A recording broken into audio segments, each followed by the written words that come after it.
Thank you for that kind introduction. And I must say, my wife and I always wanted to get into double digits. We were stuck at 9.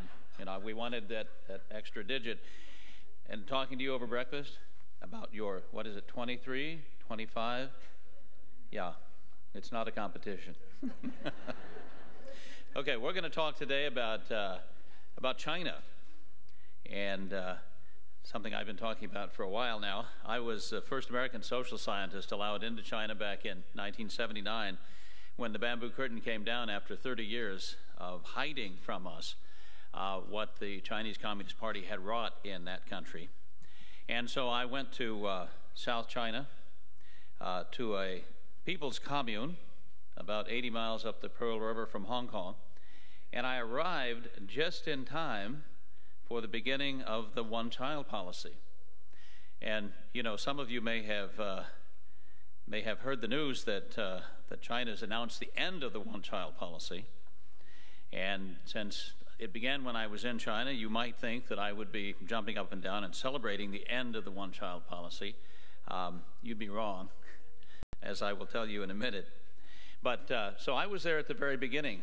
I was there when the Chinese Communist Party decided to take control of all the reproductive systems in the country. Talk about the government in the bedroom. The government went in the bedroom of every Chinese couple in the country and told them how many children they would have, namely one, and when they would have that child. Because one-child policy did not mean that you can have your one child whenever you want. That's a misreading of it. The one-child policy means you will have one child only, and you'll only have that one child when the government says you can. Now, this policy, which became famous as the one-child policy, is really something quite different. And I think we need to understand at the outset what it is. It is a planned birth policy. In fact, if you read Chinese, in Chinese, it's referred to as 计划生育, which means planned births. Chairman Mao decided way back in the 1950s, a long time ago, that the Chinese Communist Party would control reproduction just as it controlled production under a state plan. Now think about that. Think about a government that not only sets up 5-year economic plans to produce tons of steel and aircraft carriers and tanks and planes and other things that I was talking about 2 weeks ago at the Pentagon, but also reproduction under a state plan.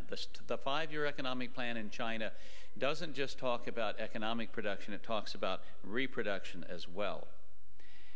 Way back in the 50s, Mao, who wanted a large army, encouraged large families.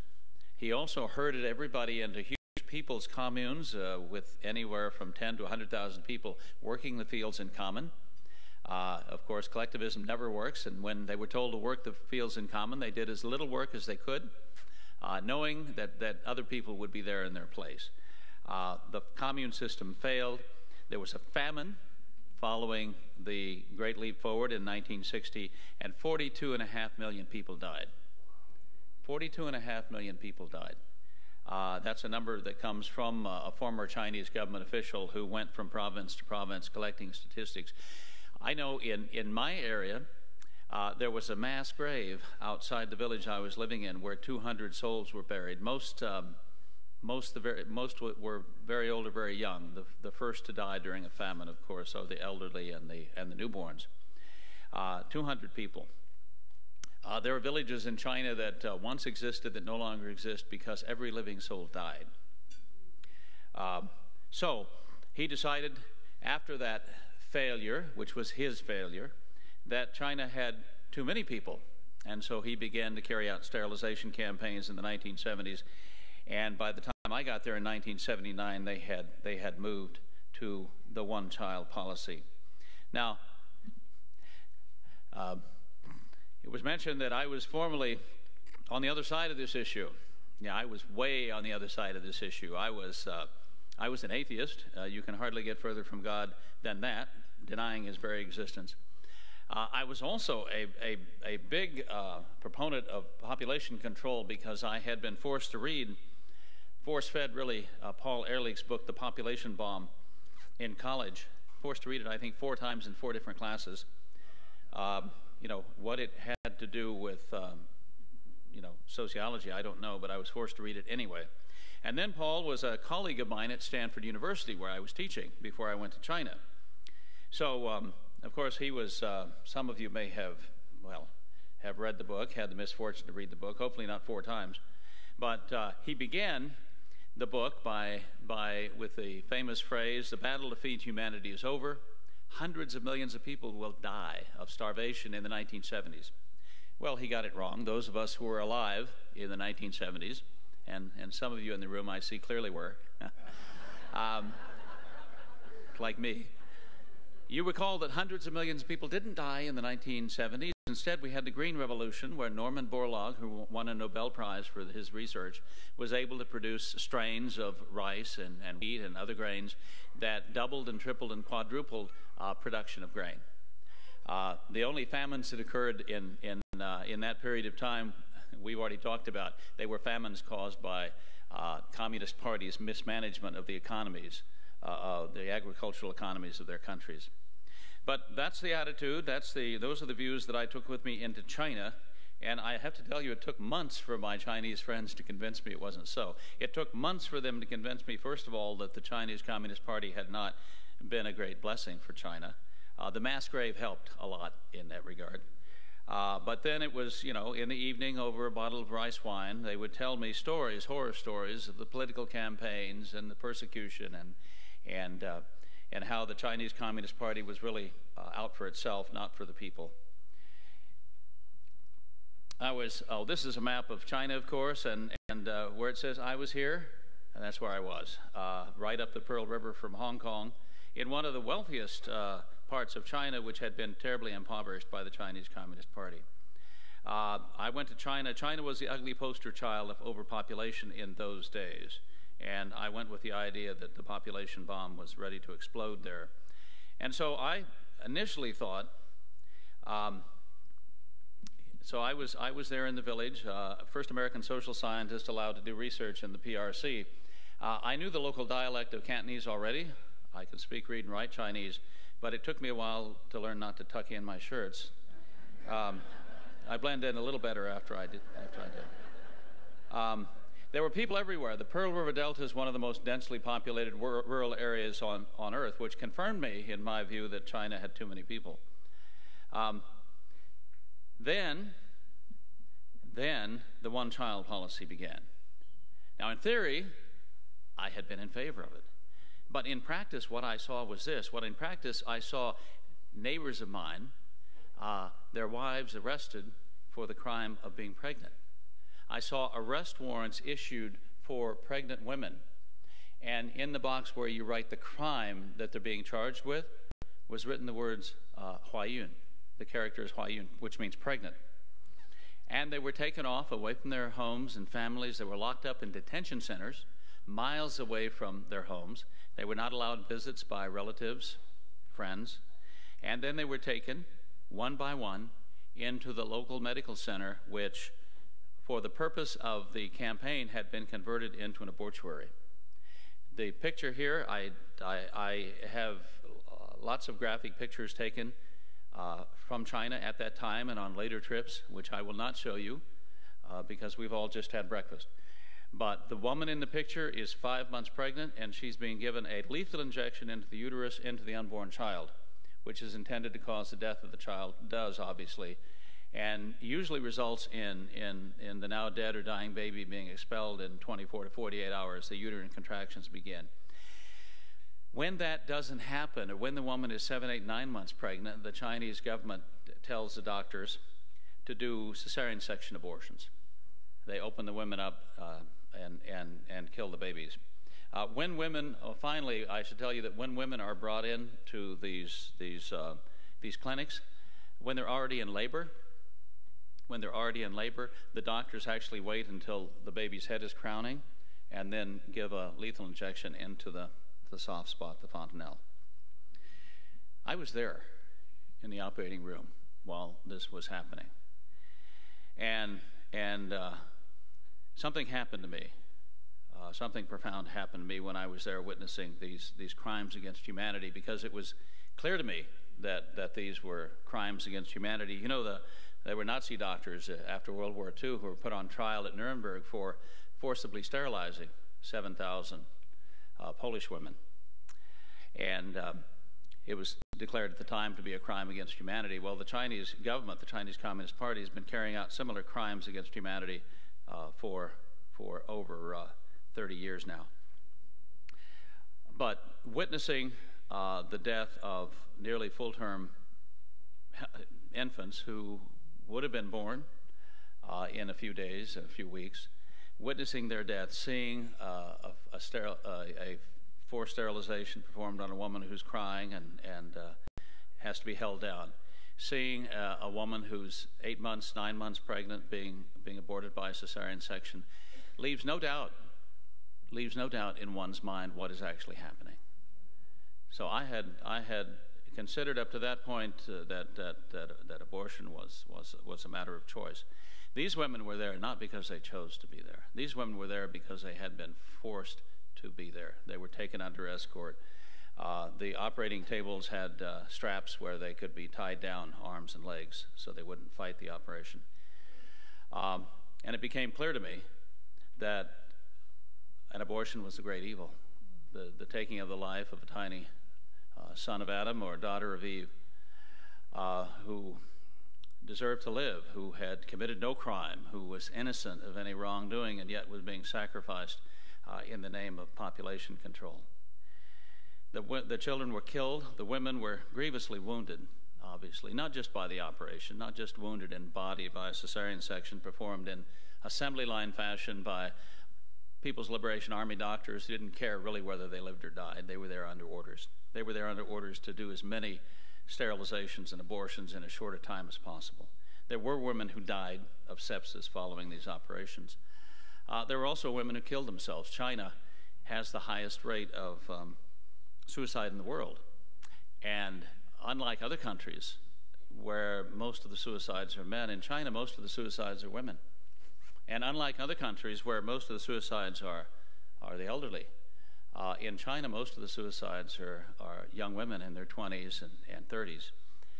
And they're killing themselves, I believe, because of the deep psychological damage caused by their forced abortion. And the subsequent sterilization, because these women, after they were forcibly aborted, were all sterilized.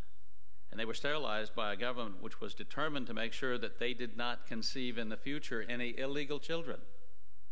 And so not only were their babies ripped out of their wombs, they were surgically neutered so that they could not have any children in the future, so they could not have a make-up child.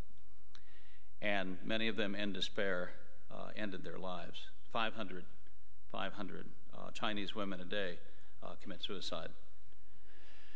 So that's what I saw. I became pro-life as a result of being in the operating room and witnessing these crimes against humanity. I also began my spiritual journey there. And you might think that's an odd place to find God, but I give a talk called Finding God in China because I did begin my journey back to God in that operating room. Because it seemed to me what I was witnessing in that operating room was the pit of hell opening up in front of me.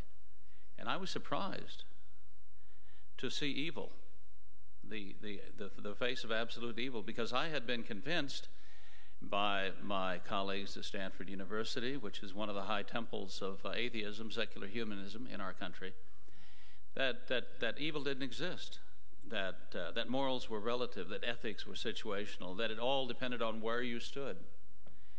And yet here I stood in an operating room witnessing the death of innocent unborn children. And I could not imagine a greater evil. And I thought to myself, if such a great evil can exist, there must be a compensating good. And of course, if you seek the good, you'll find God, because he's the source of all goodness. I'm a slow learner when it comes to some very important things, but I did find my way to God through the sacrifice of those children in China. The communion of saints has always made a great deal of sense to me, because I've always thought that over the last 35 years I've tried to help the victims, the hundreds of millions of victims of China's one-child policy in a weak human way, to try to speak out for them, to give voice to the voiceless. And I've been convinced that at the same time, they've been speaking out for me in a very powerful, supernatural way before the throne of God, begging God for my soul. And then, of course, God also brought my lovely wife, Vera, into my life. When God decided my life with my soul was worth saving, he introduced me to Vera. So, onward through the policy. The policy has gone on now. What I witnessed in China has gone on for 3.5 decades. 2 generations of Chinese have been subjected to anti-people propaganda. They've been told, like Planned Parenthood tells us, that babies are noisy and a nuisance and expensive, and you should have as few as possible. The sign below reads, conscientiously carry out planned births, ensure perfect families. That taken on a trip that I took into China. It's kind of hard for me to get into China, as you might imagine, because I'm an international spy, according to the Ministry of State Security. I've never actually seen my dossier, but I'm sure it occupies an entire file cabinet. There are, throughout China, even today, there are bulletin boards dedicated to the regulations governing childbearing. And I just want to tell you a couple of those. One regulation is that anybody who succeeds in having an illegal child will be fined 3 to 5 years the family income. Now, it's not easy to have an illegal child because the government is watching all women in China all the time. And Americans have trouble understanding how you can possibly surveil over 1 billion people. We think that would be virtually impossible. Well, it's not, because the Chinese Communist Party, which is 80 million members, has literally millions upon millions of people, population control workers, who are tasked with watching out for illegally conceived children. Every city block has a block committee with people watching all of the women of reproductive age who live in that city block. Every factory has a population control worker who is monitoring the reproductive cycles of all the women of reproductive age in that factory. In fact, in many factories, you will walk into a shop and you will see on the wall a list of all the women who work in that shop of reproductive age who have not already been sterilized. And along the top of the chart will be the months of the year. And every month, every woman of reproductive age who would be able to conceive a child has to put a check mark by her name to certify she has not become pregnant. And every 3 or 4 months they have to go in, all these women have to go in and make sure that their IUDs, which are there because the government has ordered the IUDs put in place, to make sure the IUDs are still in place. Every village has population control workers who visit the women of the village, the women who are capable of having children who have not already been sterilized, and ask them if they've had their cycle this month. So the policy is universal, it is enormously intrusive, and yes, everybody in the country is monitored. I mean, look, this is the same government that now has just imposed a social media score on China's billion population. And every Twitter account, every Facebook account, every electronic communication in China is monitored. And if on your Facebook account and your Twitter account you repeat government propaganda about how wonderful socialist China is and how wonderful the Chinese Communist Party is and how the dictatorship of the proletariat has been a great success, your social media score goes up. The government likes you.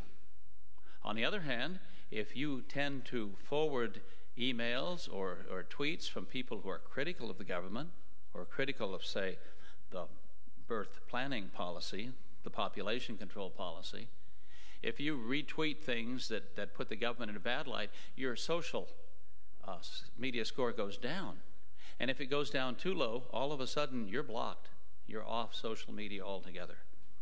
So it is Big Brother watching, not just from the TV screen in the living room as in the novel 1984 where Big Brother was watching through the TV screen Winston's activities. They're watching online electronically. When I go to China, my friends who work in the three-letter agencies, CIA, FBI, and so forth, say, keep your cell phone off because everything is being monitored. So the last of these regulations I wanted to point out, the last thing that, the last provision of all these regulations is this. Anyone who interferes with the work of the population control workers will be punished. And anyone who severely interferes with the work of the population control workers will be severely punished as a counter-revolutionary. Well, if there's one thing you don't want to be in China, it's a counter-revolutionary. They're treated very badly. But people often ask me, why don't the Chinese people rise up and resist this policy? Why don't they fight against the population control workers who come into their homes and drag off their wives who are 6 and 8 months pregnant? Well, there have been cases of that. I know of cases like that. There were cases like that beginning back in 1979, 1980, when I was in China. There was a man whose wife was arrested at 7.5 months of pregnancy and taken in and forcibly aborted. And the word leaked out of the hospital that when she was aborted, she was found to have been carrying twin boys, which was a double tragedy. Not just because they were twins, but because they were boys, because there's a preference for sons in China. Her husband lost his mind and went over to the house of the family planning worker, took the man's 2 sons, the man who had arrested his wife, took the man's 2 sons who were 8 and 10 and threw them in the family well, and then jumped in himself. So it was a double murder and a suicide. But so tragedies like that do happen. But the Chinese people as a whole have simply gone along with the program because the price of resisting is so high. So in the name of stopping China's overpopulation problem, we have tens of millions of women who've been forcibly aborted and sterilized. The suicide rate's very high. The fertility rate, the number of children per woman, is down at 1.5 or so. China's population will peak in 2025 and begin to fall. China's population is aging more rapidly than any population in human history. So, the end of the one-child policy. The Chinese government announced last October in a meeting of the Central Committee of the Chinese Communist Party that they, as part of the new 5-year plan, they were going to encourage everybody to have 2 children. And a lot of people thought, well, that's wonderful news. The Chinese government is ready to loosen the stranglehold it's had on reproduction. Maybe some of the abuses will go by the wayside as well. We have to understand why the Chinese government is relaxing the one-child policy. The president of China, Xi Jinping, is not relaxing the one-child policy because he realizes that forcibly aborting 400 million women over the last 35 years has been a terrible mistake. That's not why he did it. The Politburo of the Chinese Communist Party isn't relaxing the one-child policy because it has pangs of guilt over all of the tens of millions of women who've been sterilized. That's not why they're relaxing the policy. I don't think that keeps them up at night at all. I think that's just what they consider to be part and parcel of doing business in China, of ruling the Chinese people.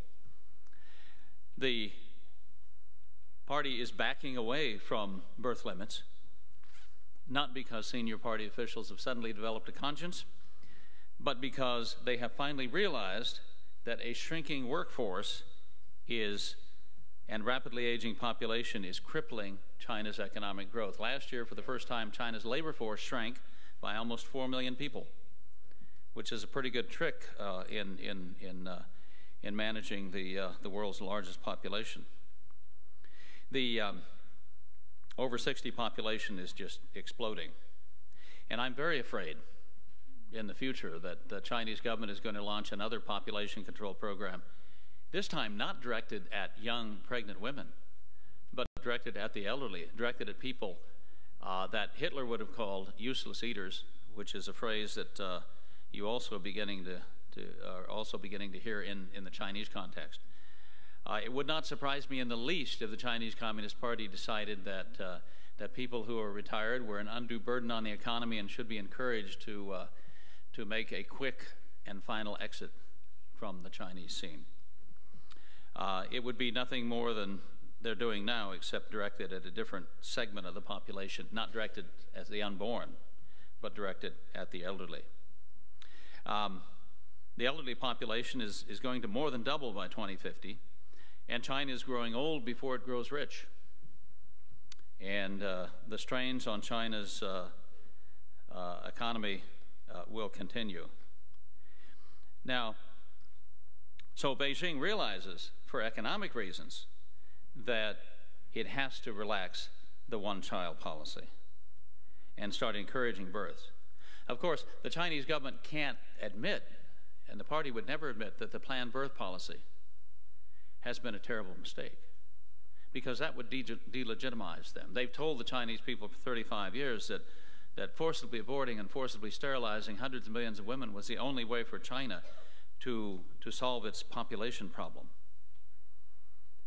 And of course, that's completely false.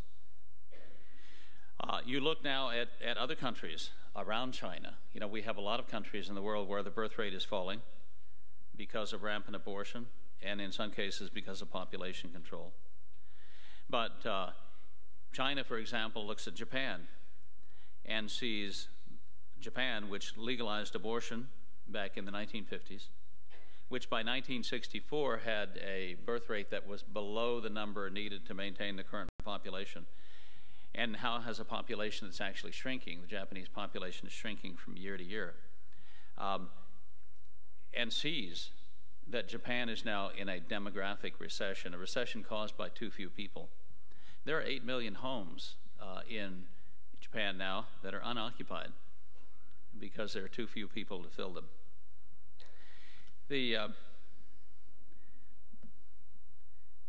We're suddenly just going haywire here. I didn't touch the machine, but it decided that it was time for me to move on, I guess. That wasn't you, no. Okay. So this was the vote last year on October 29th in favor of the new 13th five-year economic plan. This is a standing committee of the Politburo. You'll see that everybody has their hands raised. I have a larger picture of the 200 members of the Central Committee, and it's amazing. They all have their hands raised too, in unison. I don't know what would happen if someone refused to raise their hand, but they probably wouldn't be in the next picture. So they all voted to adopt a two-child policy. Now, they've already tried this in part. Back a couple years ago, the new president of China, the guy in the center, Xi Jinping, who is China's next Mao Zedong, he's a really nasty guy in many respects, decided a couple of years ago that he was going to allow couples where one child was an only child to have a second child. So if your wife is an only child and you're one of two, you were given permission by Xi Jinping to have a second child. Well, there were 14 million couples who fell in that category. The government thought that they would have 10 million new births. In fact, only about 1 million of those 14 million couples decided to apply for a permit to have a second child. Everybody else had been convinced by 2 generations of anti-child propaganda that they didn't want a second child. And so very few people applied for a second child birth permit. Now, every couple in China is going to be allowed to have a second child, but I don't expect it to stop there. If the birth rate does not go up, if the labor force continues to shrink, if China's population continues to rapidly age, the Chinese government won't stop with encouraging people to have a second child.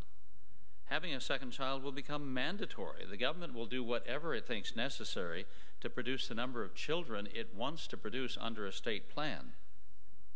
After all, the one-child policy is just one aspect of a larger planned birth campaign. And that campaign will continue. And it will produce children one way or another in the same way it produces tanks and planes and power plants.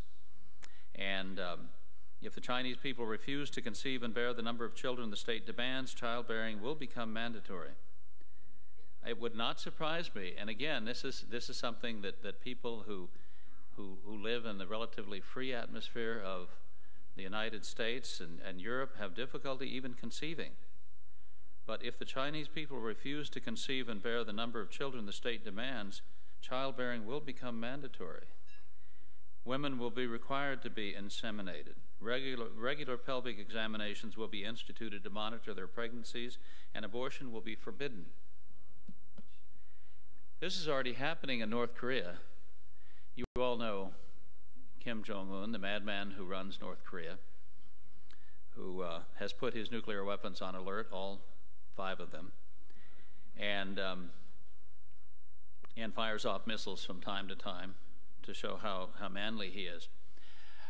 He has just announced that the birth rate in North Korea is too low. And he said that any doctor who performs an abortion or does a surgical sterilization or who implants an IUD will be punished. Well, I'm not, I'm absolutely opposed to abortion, but having the dictator of a country impose that policy in the name of increasing the birth rate, even so leaves a bad taste in my mouth. But you can see in North Korea's present, you can see China's future. What needs to happen in China, of course, is for the planned birth policy to be abandoned altogether. For these guys in this picture on the screen to all raise their hands in unison, saying that we are abandoning the planned birth policy and that Chinese people will be free from now on to choose the number and spacing of their children. I do not expect that to happen. This is about the elderly population.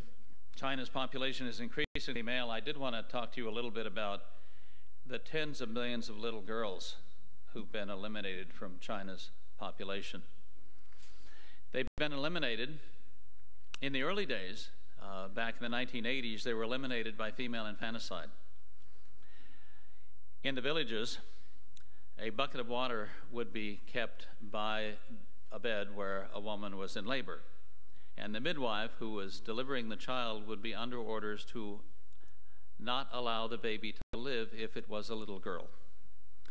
If the baby, when it came out of the womb, emerged from the womb was a little boy, it'd be wrapped in red swaddling cloth, and everyone would celebrate the birth of a son.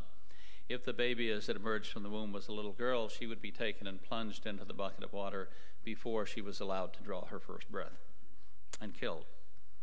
Millions of little girls were killed at birth in this way. Some of them still are.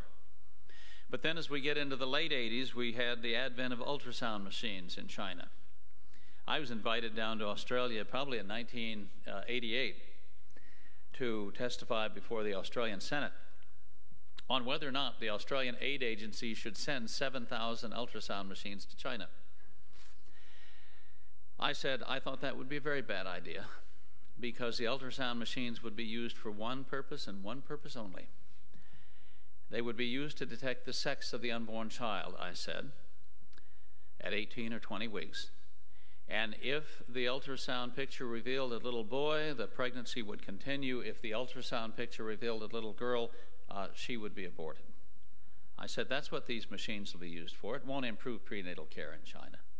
It will simply contribute to sex selection abortion. And that's exactly what happened in China, because now in China, you have a country where there are about 118 little boys born for every 100 girls. That's not normal. In a normal human population, you have about 105 boys for every 100 girls, because the infant and child mortality rates among little boys, infant boys, are higher than among little girls. And so by the time you reach puberty, if you have 105 to 100 boys versus girls at birth, by the time you reach puberty, age of marriage, they're about equal in number. Well, now you have 118 little boys per 100 girls. Why? Because you have so many little girls killed in utero by sex selection abortion. You can go into a rural classroom in China, And out of 25 kids, you'll see 20 boys, count 20 boys and 5 little girls. And there should be more little girls in that classroom, but they've been killed. They were killed before birth by sex selection abortion, or they were killed after birth by female infanticide. In some cases, they were abandoned. In some cases, couples will keep a little girl, but then if the next child or the child after that is a boy, they'll abandon an older girl in favor of the little boy. One of the things we've done in China over the years is we helped open orphanages. And if you visit these orphanages, you'll find that there are only 2 kinds of kids in the orphanages in China. There are handicapped children of both sexes, little boys and little girls. And there are little girls, perfectly healthy, not handicapped in any way, little girls who were abandoned simply because of their sex.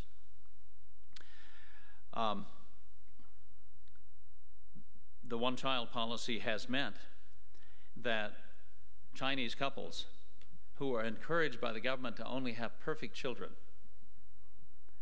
will abandon a child if it's born with a facial blemish or a cleft palate or a clubbed foot. Even something that can be easily surgically corrected is sufficient justification to abandon a child in the mind of the Chinese people, who've been told by their government now for 35 years that China wants to breed a better Chinese man and a better Chinese woman. And any child less than perfect is often discarded. So the tragedy of little girls in China, there are now, well, it's going to be a tragedy for all of China, and is already, because there are now 25 million young men in China who cannot find brides, who will never be able to marry because their brides no longer are living. Their brides have been killed. And that set in train other things, like sex trafficking, of course, like the kidnapping of girls from remote mountainous parts of China. They're kidnapped and brought to the cities, brought to wealthy areas, and then sold to the highest bidder, either as wives or into sexual slavery in brothels. There is also a cross-border traffic in women, where girls are brought in from North Korea, from Vietnam, from Burma, from Thailand, on the promise of factory jobs. Well, the only factory they wind up working in is a brothel. So there is that problem too. Again, going back, it all started with the one-child policy. Lots and lots of little boys, young men in China today called little emperors. And they're treated very well, but they live in families that have been gutted. They live in families that where they only have a father and a mother and 2 sets of grandparents. After 2 generations of the one-child policy, no brothers and sisters, no aunts and uncles, no cousins. The one-child policy has sheared away the branches of the family tree, leaving only the trunk. Many couples, like this one I interviewed on one of my trips to China, choose to have no children at all. And what is the government going to do to force couples to have children when they don't want any? Well, I think I know what the government's going to do. It'll do whatever necessary. So what are we doing in China? What is the Population Research Institute doing in China? Well, you understand that I had a plan for my life back 35 years ago when Stanford University and the U.S. State Department chose me to go to China and do research. My plan for my life was I was going to get tenure at Stanford University and write books for the rest of my life. God had a different plan for my life, and of course we all know that God's plan is always better than our plan. His plan was for me to be fired from Stanford University. I really didn't appreciate that part of it. It took a while to get used to. But I came to realize, you know, and people ask me now, do you regret what happened? I said, no. I said, I don't. I said, what does it profit a man to gain tenure at Stanford University and lose his immortal soul? That's a bad bargain, you know. May appear attractive over the short term, but over the long term, you lose. So I'm quite happy with the path that God has chosen for me to follow, which is a path of resisting the one-child policy, and population control in general with every breath that God gives me. So what have we been able to do? Well, the first thing that we were able to do and have been doing is exposing China's planned birth policy. Exposing it not just to try to help the Chinese people, and I think we have done some things on the margins there, but also to prevent it from being exported to other countries, because there are powerful international organizations. The United Nations Population Fund, for example, works out of the UN, which is the main population control agency working in the world today, which thinks that China's one-child policy, its planned birth policy, is a wonderful idea and wants to export it to other countries. We don't want that to happen. So one of the things we've done is we've been instrumental in cutting funding to the UN Population Fund, which is, of course, the cheerleader of China's one-child policy and the organization that wants to export that policy to other countries. We were first able to get that done in the early 80s. I came back from China, went to talk to people in Congress, went to talk to people in the White House, and in 1985 we cut off funding to the UN Population Fund because of its involvement in forced abortion, forced sterilization in China. That was $50 million a year. And, you know, after 10 years of $50 million a year, we're talking about real money. That was reversed by Clinton, but then under Bush, too, we were able to put the policy back in place. Again, it has been reversed by Obama, but I'm hopeful that when the new president is sworn in next January, we, the American taxpayer, will no longer be funding the population control program in China or the population control program of the UN. So we have that. We have that to look forward to. And I will tell you this, that if you really want to make people unhappy, cut off their government funding. I mean, we've cost the UN Population Fund close to $1 billion over the last 30 years.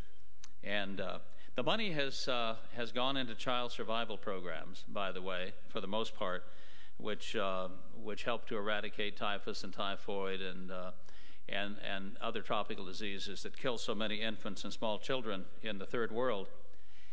And that's key, of course, to turning this whole thing around. I had an interesting conversation with Bill Gates some years ago in which he was telling me how the world was overpopulated and how he was funding population control programs to deal with that problem. And I first said to him, look, you know, there are very few countries in the world where the population is growing very rapidly.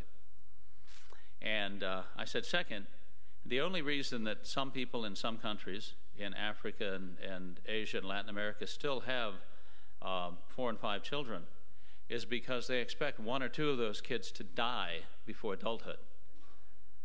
And so, naturally, being rational human beings, they have an extra child or 2 for insurance.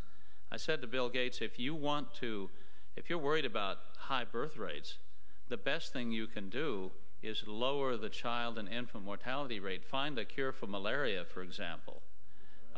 Typhus, typhoid, yellow fever, all the diseases that kill so many small kids around the world. And if you do that, you will find out after a generation that the birth rate comes down naturally. It's called the demographic transition bill. Every country has been through it.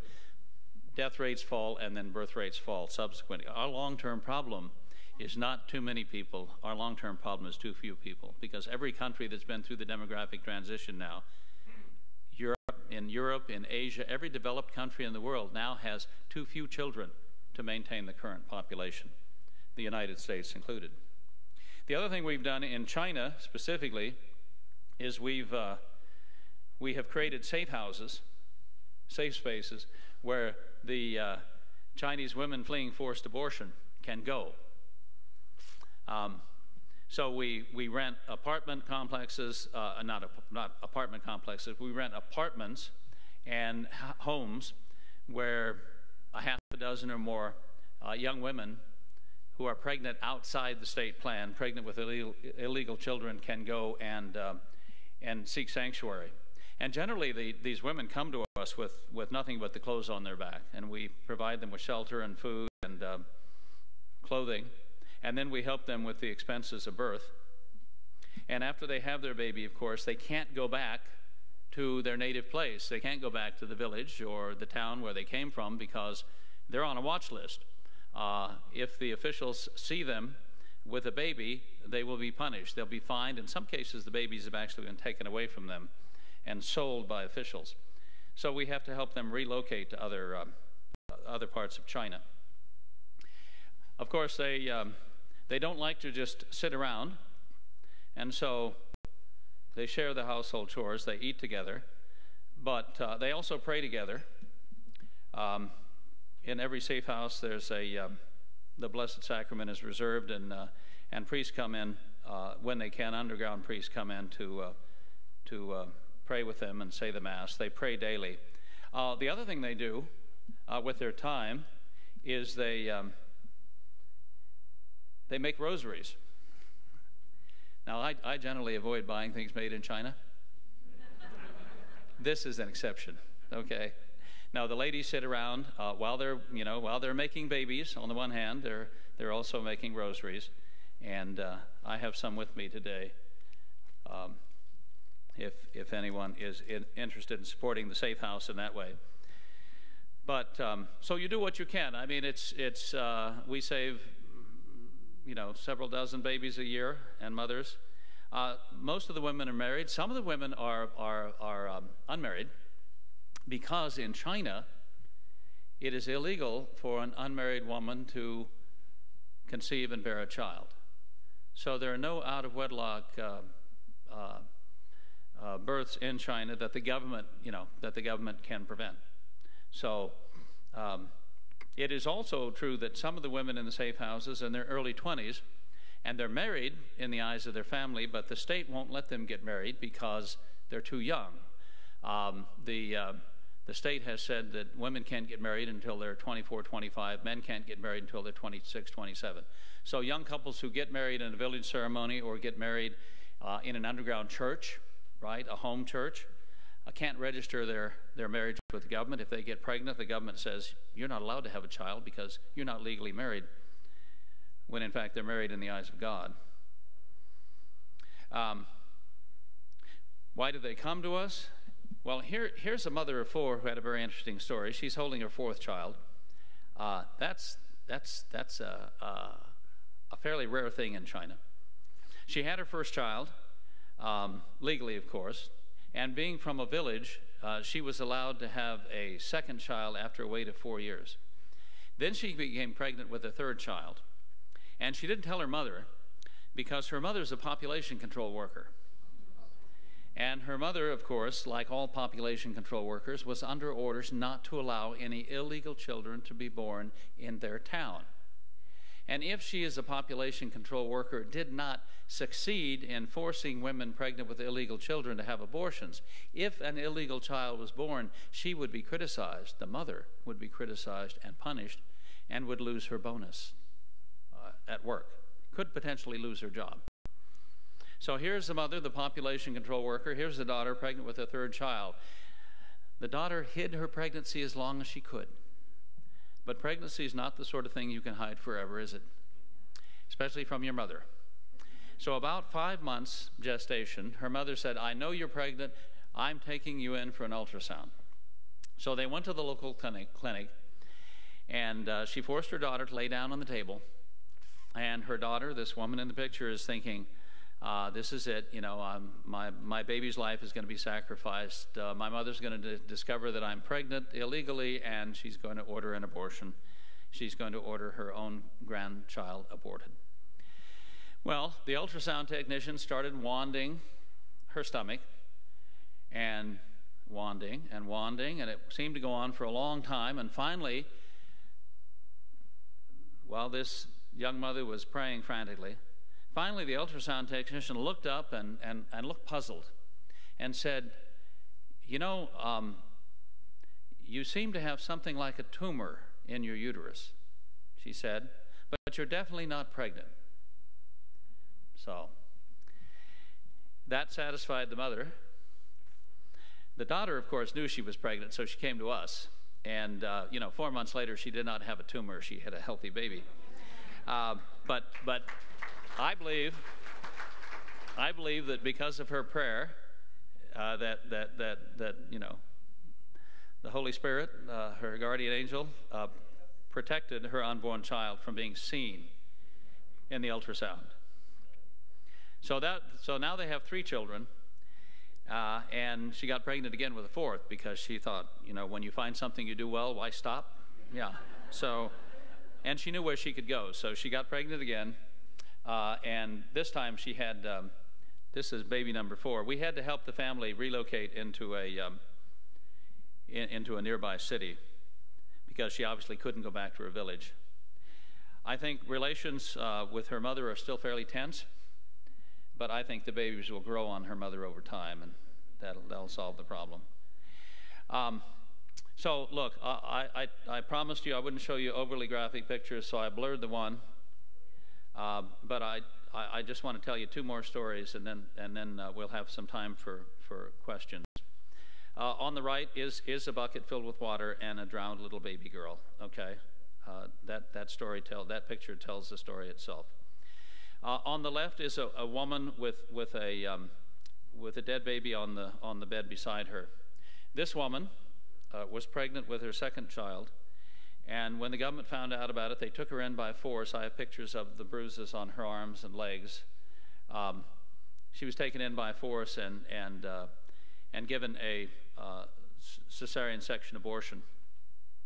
And then, to add insult to injury, after the cesarean section abortion, when she was still recovering from the surgery, the doctor the population control worker who had ordered the abortion done came in, dumped the baby and the placenta on the bed, and said, you know, you caused this problem, you take care of the mess, and left her there with her dead baby. You know, I can only imagine the grief that that mother feels even today.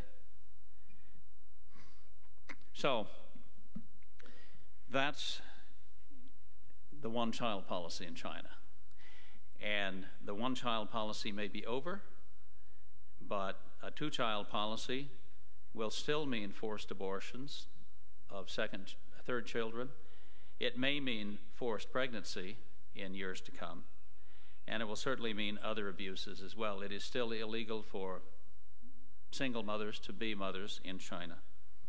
We are keeping the safe houses open because there are still women who are fleeing forced abortion in China. And we are still going to fight to end these nasty programs that have wantonly killed so many tens of millions of unborn children around the world. Thank you very much.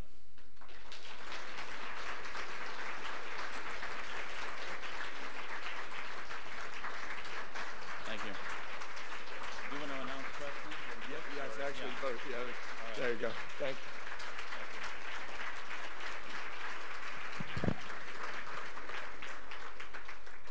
Thank you. We have some great questions here, but we only have time for 1 or 2. Again, all these questions will be given to Molly, and there'll be a future interview on the radio program. In fact, let me give you that information. I had that down here somewhere.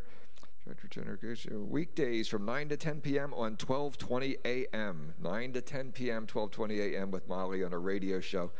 So that would be good. There will be a book signing afterwards, his new book. Oh, here's a copy right here. One Woman's Fight Against China's Policy, A Woman's Ordeal. So we'll be highlighting that at the book table right out the doors to the far left. So that'll be there for you.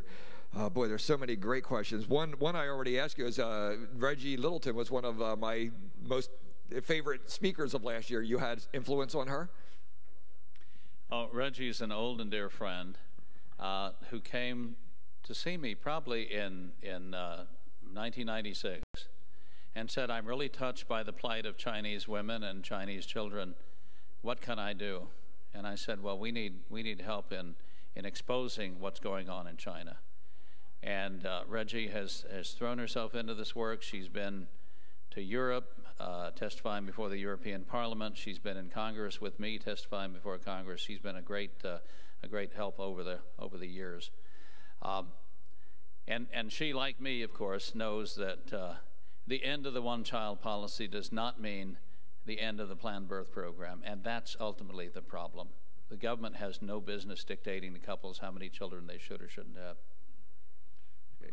And last one again, and before we do, just so you know, the youth leadership track will begin really quickly, like in the next 2 minutes in conference room 2. And at 10:30, we'll come back. There's 2 great workshops with Paul Kenger and Dr. Elizabeth Rex. So you have your choice. The topics and the announcements will be scrolled. But why the UN? Why the World Court? Why is there no outrage over this? Is there anything done on the national? That was a kind of a summary of a whole lot of questions. Like, why? How can this possibly be? It just seems unbelievable. Well, I think I've already touched on the answer to that in my talk. The population control movement, which has been in existence since the 1950s, has billions of dollars at its disposal. Some of that money comes from our pockets. Some of the money comes from wealthy foundations and wealthy individuals. It has tens of thousands of employees who make a living off the myth of overpopulation, and sadly, movements with billions of dollars and tens of thousands of employees do not go quietly to their graves, even though we see globally birth rates falling everywhere, even though we see in Russia, in every country from Ireland in the west all the way to European Russia in the east, we see countries literally dying, filling more coffins than cradles each year, with maternity wards being transformed into geriatric clinics. We see our problem is not too many children, it's too few children. These people, the anti-people crowd, continues to talk about reducing the population of the world. Some of them say 7 billion is too many. We need to reduce the population of the world to 1 billion or even less, which raises the question, what are they going to do with the rest of us? So we have 7 billion people on the planet today. Human beings have never had better educational and cultural opportunities. They've never lived longer, lifespan being the ultimate measure of human well-being. They've never eaten better in terms of calorie count. So as our numbers have grown, our well-being has grown even faster. And yet they want to eliminate human beings, the ultimate resource. And the last thing I would say about this, because I know you're getting worried about time, is China has eliminated 400 million people from its population. They've eliminated 400 million of the most productive, enterprising, hardworking people the planet has ever seen. And they think they're better off? Have they lost their collective minds?